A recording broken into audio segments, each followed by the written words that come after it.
Hi everyone, आज के इस वीडियो में हम लैंगस्टन ह्यू की लिखी हुई पोम यंग गर्ल्स ब्लू को समझेंगे। पोम को स्टार्ट करने से पहले we will have a very brief introduction of the writer. Langston Hughes एक African American poet, novelist, playwright और सोशल एक्टिविस्ट थे। Langston Hughes Harlem Renaissance movement के बहुत ही इम्पॉर्टेंट राइटर है। हार्लेम रिनासा मूवमेंट क्या है? Harlem Renaissance movement early 20th century में स्टार्ट हुई थी और अराउंड 1910 टू 1930 तक ये मूवमेंट चली थी।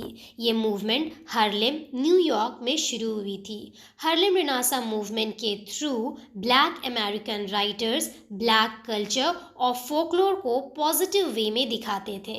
इस मूवमेंट के राइटर्स अपने वर्क के थ्रू ब्लैक लोगों की सफरिंग्स और हार्डशिप को भी दिखाते थे, specially during the time of slavery. और यही रीज़न है कि लैंगस्टन के वर्क्स में भी आपको इसी तरह के थीम्स देखने को मिलेंगे। जैज़, जो कि एक तरह की म्यूज़िक है, और ब्लू सॉन्ग्स यानी कि ऐसे गाने जिसमें काफ़ी ज़्यादा उदासी होती है। ये दो तरह के गाने लैंगस्टन के टाइम पे काफ़ी ज़्यादा फेमस थे और इसलिए म्यूज़िक्स का काफ़ी ज़्यादा इन्फ्लुएंस है लैंगस्टन ह्यूज़ के पोम्स पर।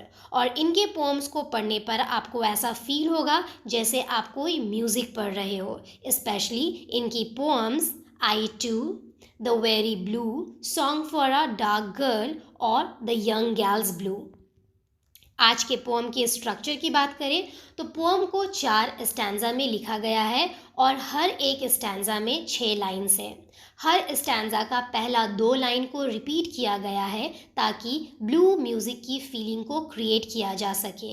हर स्टैंजा के थर्ड और फोर्थ के जो लास्ट वर्ड्स है वो आपस में राइम करते हैं ताकि म्यूज़िक वाली फीलिंग फिर से क्रिएट किया जा सके। आइए पोम को स्टार्ट करते हैं। The young girls blue. Girls का मतलब है लड़की और ब्लू का मतलब है ग्रीफ, सैडनेस, दुख। ये पोम एक यंग लड़की के पर्सपेक्टिव से लिखा गया है और यही लड़की इस पोम की स्पीकर भी है। स्पीकर सैडनेस, डेथ और ग्रीफ की बात कर रही है, इसलिए पोम का टाइटल है the young girls blue. Stanza number 1। I'm gonna walk to the graveyard behind my friend Miss Cora Lee. Gonna walk to the graveyard behind my friend, my dear friend Cora Lee. Cause when I am dead, somebody will have to walk behind me. Speaker कहती है मैं graveyard यानी कब्र जा रही हूँ और मैं अपनी फ्रेंड कोरा ली के पीछे हूँ। मिस कोरा ली मर चुकी है और उसे कॉफिन में डालकर ग्रेवयार्ड की तरफ ले जा रहे हैं। लास्ट के 2 लाइन्स में स्पीकर कहती है कि जब मैं मर जाऊंगी तो लोग मेरे पीछे भी ऐसे ही चलेंगे जैसे आज मैं कोरा ली के पीछे चल रही हूँ। Stanza number 2। I am going to the Pooh house to see my old Aunt Cleo. Going to the Pooh house to see me old Aunt Cleo. When I am old and ugly, I will want to see somebody too.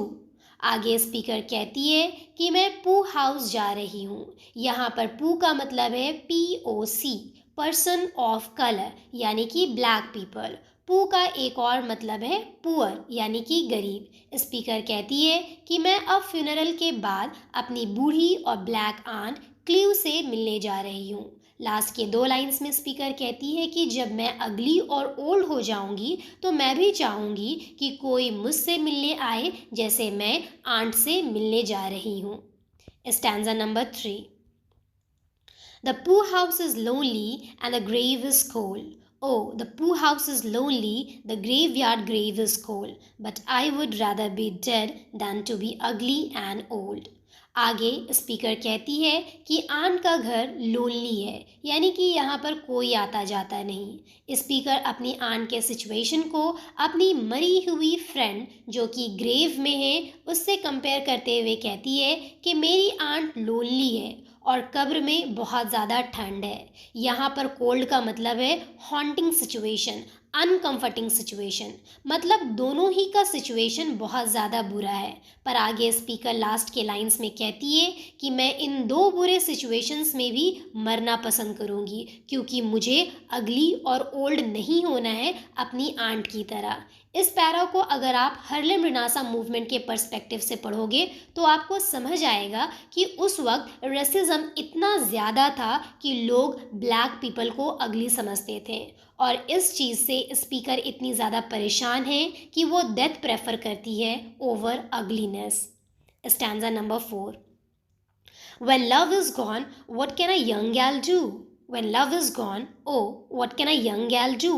Keep on a loving me, daddy, cause I don't want to be a blue.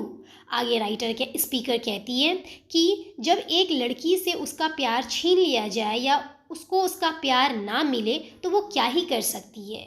यहाँ पर हालांकि वो question कर रही है लेकिन वो बहुत ज़्यादा होपलेस भी है, हेल्पलेस भी फील कर रही है और वो खुद ही आंसर देते हुए कहती है कि डैडी आप मुझसे हमेशा प्यार करते रहना क्योंकि मुझे ब्लू फील नहीं करना है, मुझे उदास फील नहीं होना है। स्पीकर को ऐसा लगता है कि इंसान को जब उसको उसका डिज़र्विंग प्यार नहीं मिलता है तो वो अगली हो जाता है, वो सैड फील करता है जैसे कि उसकी आंट फील कर रही है। और स्पीकर को ऐसा भी फील होता है शायद प्यार ना मिलने की ही वजह से मेरी फ्रेंड कोराली की मौत हो चुकी है।